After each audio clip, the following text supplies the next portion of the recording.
कोई किसी ना किसी रेट के आइटम के रेट घटा देते हैं, बढ़ा देते हैं। हाँ जी। लेकिन आज हम उसको 12 पे बेच नहीं नहीं सकते, बेच 5 पे बेचेंगे। जी।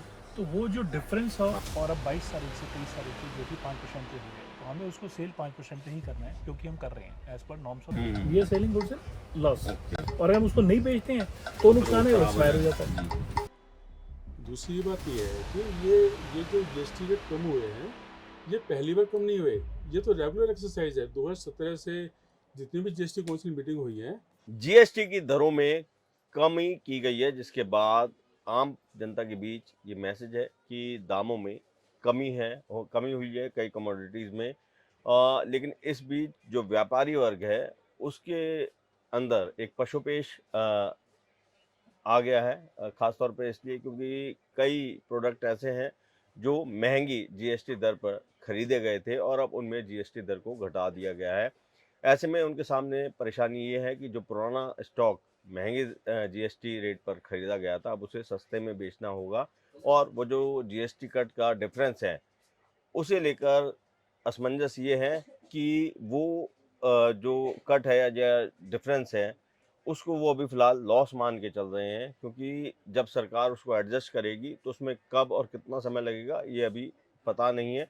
लेकिन वर्तमान में वो ये मान के चल रहे हैं कि ये तात्कालिक उनका लॉस हुआ है और अब नए रेट पर जो उनको सामान बेचना पड़ेगा, वो कहीं न कहीं सस्ते में बेचना पड़ेगा। और ऐसी ही एक कमोडिटी है दवाइयाँ, जिसकी वजह से कुछ एक जगहों पर दवाइयों को अभी बेचने में या उनकी सप्लाई में थोड़ा-सा डिले हो रहा है और इसकी वजह से कुछ लोगों को परेशानी भी हो रही है। मैं इस समय दिल्ली की होलसेल मार्केट है दवाइयों की, भागीरथ पैलेस, वहाँ मौजूद हूँ और जो एसोसिएशन है उनके महासचिव हैं आशीष ग्रोवर जी, वो मेरे साथ हैं।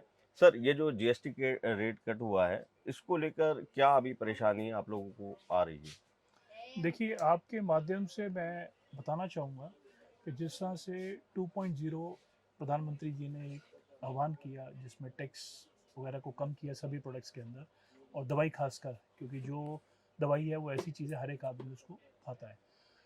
अभी इशू क्या आ रहा है कि जो स्टॉक हमारे पुराने 12% पे थे, और अब 22 तारीख से 23 तारीख से जो कि 5% पे हो गया, तो हमें उसको सेल 5% पे ही करना है, क्योंकि हम कर रहे हैं as per norms of GST.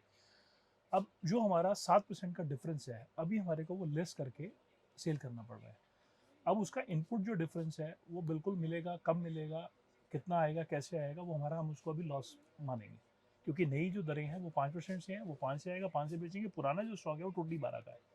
अब जो डिफरेंस है वो हमारा नुकसान है, हम ये मान के चल रहे हैं। और अगर हमारे पास दूसरा परेशानी क्या है कि अगर हम स्टॉक को नहीं बेचते हैं, क्योंकि ये आइटम ऐसी है एक्सपायर्ड, इसके ऊपर एक्सपायरी जी, होती है जी। कि इस टाइम के लिए है, और जितनी एक्सपायरी नियर आती जाएगी तो कस्टमर उसको परचेज नहीं करता है, तो हमारे लिए एक एक दिन, एक एक महीना इसमें डिफर करता है।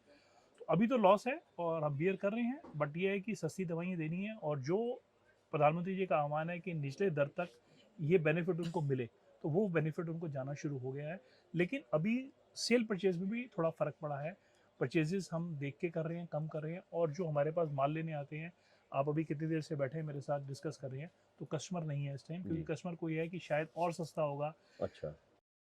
अभी जब 15 अगस्त को मोदी जी ने अनाउंस किया था कि भाई हम 2 स्लैब लेके चलेंगे, 15, 5 और 18 का, और बहुत सारे आइटम्स या ज़्यादातर आइटम्स पे रेट कम ही होंगे और कम हुए भी, तो व्यापारियों ने बड़ी खुशी मनाई। और जिस दिन नोटिफिकेशन आया उस दिन तो मिठाइयाँ भी बटी मार्केट के अंदर, व्यापारियों को बड़ा वो हुआ। लेकिन मैं उस दिन अचरज में था कि भाई व्यापारियों को क्या फ़ायदा होगा। व्यापारी किस चीज़ की मिठाई बांट रहे हैं। व्यापारियों को टैक्स रेट से तो कोई बेनिफिट नहीं होगा। अगर बेनिफिट होगा तो ये हो सकता है कि उनकी सेल बढ़ जाए, कि रेट कम हो गए, सेल बढ़ जाए। या व्यापारी जहाँ पे वो उपभोक्ता है, घर के लिए सामान खरीदता है, उसको रेट, घर का सामान सस्ते रेट में मिलेगा। लेकिन बिजनेस में ऐसा सच हो जाएगा, ये नहीं कि भाई मैं कहीं सुन रहा था कि वो कह रहे हैं जी 18 से 5% हो गया तो हमारा प्रॉफिट 3 गुना बढ़ जाएगा। ऐसा नहीं, उनका प्रॉफिट तो वो, ऐसा कुछ भी नहीं है। व्यापारियों को तो फ़ायदा नहीं हो सकता रेट घटने से, बढ़ने से, क्योंकि जीएसटी इनडायरेक्ट टैक्स है।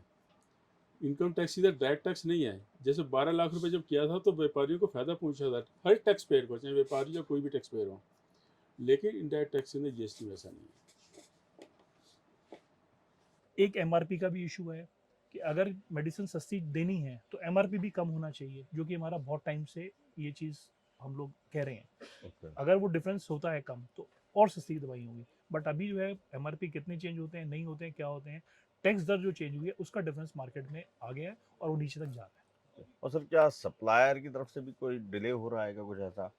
नहीं नहीं, क्योंकि कुछ एक जगहों पे खासतौर पे जो मतलब जीवन रक्षक दवाएं जैसे कैंसर की दवाएं हो गई, उनकी सप्लाई में जैसा एक दो लोगों ने हमें बताया कि वो दवाई लेने गए तो टाल दिया गया है, ये कह दिया गया कि अभी थोड़ा सा टैक्स को अभी कैलकुलेट करने में, अभी उसे टैली करने में अभी देखिए दिक्कत हो रही है, इसलिए वो डिले हो वो रहा हो सकता है क्योंकि जो हाई एंड कैंसर या इस तरह की मेडिसिन है, जो महंगी इंजेक्शन आते हैं जिसके ऊपर बिल्कुल 0% हो गया है, तो उसके अंदर हो सकता है कि पीछे से सप्लाई आने में, क्योंकि वो इम्पोर्ट होती हैं मेडिसिन, तो यहाँ आती हैं उसके बाद बिकती हैं, तो महंगी मेडिसिन है, 2-2, 3-3 लाख के इंजेक्शन हैं या 1.5 लाख के हैं, तो वो कहीं मैं समझ सकता हूँ कि हो सकता है कि सप्लाई ना आ रही हो किसी कारण से, और भी कारण हो सकते हैं, बट ऐसा नहीं है कि मार्केट में अवेलेबिलिटी नहीं है मेडिसिन की। हर एक तरह की भरपूर मेडिसिन हमारे पास अवेलेबल है, किस तरह की कोई कमी नहीं है, चाहे वो एक बेसिक सिर दर्द की दवाई से लेके और एंटीबायोटिक्स हो, सब कुछ अवेलेबिलिटी है। है। ओके। और सर जैसे आप ये अभी अपना दिखा रहे थे ये हाँ, इंडेक्स मैं वगैरह जैसे इसमें। आपसे डिस्कस कर रहा था, जी अब आप ये देखेंगे इसके अंदर कुछ आपको रेड शो कर रहा होगा, जी।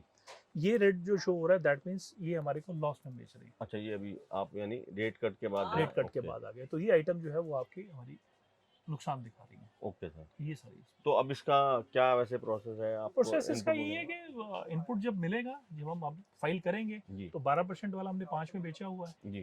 तो वो उसमें जाएगा डिफरेंस, तो वो उसके बाद हमारे को इनपुट मिलेगा, एडजस्ट होगा, तो देखिए। बट वो कितना टाइम अभी उसमें लगेगा, तो ये कोई सरकार, आप वो सर्टेन सरकार नहीं? से तो आपको पता है सीए रिटर्न भरेगा जाएगा, और इतना बड़ा एकदम से चेंजेस हुए हैं, और जी किसको क्या मिलता है किसी के पास। देखिए, मैं जो समझ पाया हूँ, व्यापारियों के अंदर एक आशंका है कि जैसे हम मेडिसिन्स को ही ले लें कि भाई 12% से वो 5% पे आ गए, उनको लग रहा है 7% का उनको लॉस हो गया। वो हमारे पास स्टॉक जो पड़ा हुआ है वो 7% लॉस हो गया। एक्चुअली लॉस वाली कोई भी चीज़ नहीं है, क्योंकि टैक्स जीएसटी ना तो व्यापारी ने अपनी जेब से देना है, ना ही जिससे माल परचेज किया उसने अपनी जेब से देना है। व्यापारी ने तो इकट्ठा करना है और आगे जमा करा देना है। सिर्फ ये है कि जो उसने 12% पे ख़रीदा है और आगे 5% बेचेगा, तो 7% जो एक्सेस उसने इनपुट पे दिया हुआ है, परचेज पे दिया हुआ है, वो उसका आईटीसी एक्यूमुलेट हो गया। वो हमारे पास जीएसटी के अंदर क्रेडिट लेजर में उसका बैलेंस वो पड़ा रहेगा, इसको वो यूज़ कर सकता है आगे की पेमेंट के लिए। वो लॉस नहीं है।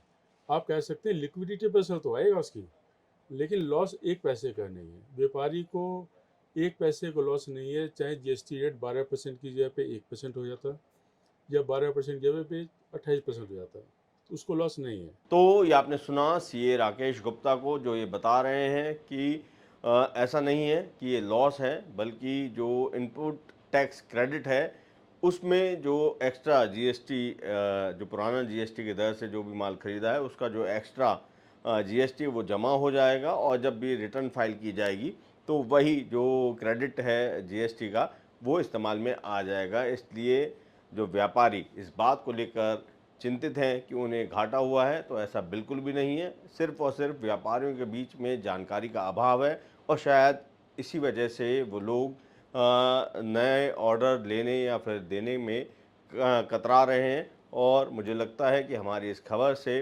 व्यापारी भी जागरूक होंगे और उनको भी जो असमंजस है वो दूर होगी, और शायद लोगों की समस्या का समाधान भी हो पाएगा। आप हमारी इस तरीके की रिपोर्ट अगर देखना चाहते हैं तो हमें कमेंट में बताएं, और देखते रहिए द फेडरल देश।